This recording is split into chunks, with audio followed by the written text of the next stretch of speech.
Hello, this is Mrs. Liu. Welcome to Miracle Learning Center. Let us look at this science question. The table shows information about 4 objects. Which 2 objects have the same density? Okay, so we know that density is equals to mass divided by volume. Okay, if you remember the triangle, okay, density is mass over volume. Okay, so we take the mass divided by the volume. So it'll be 30 divided by 6, you'll have 5.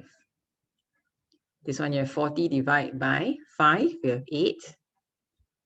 50 divided by 10, you get 5.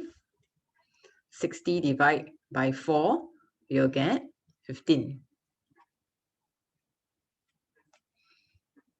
Okay, so now, which one has the same density? The answer is P and R. So the answer is B.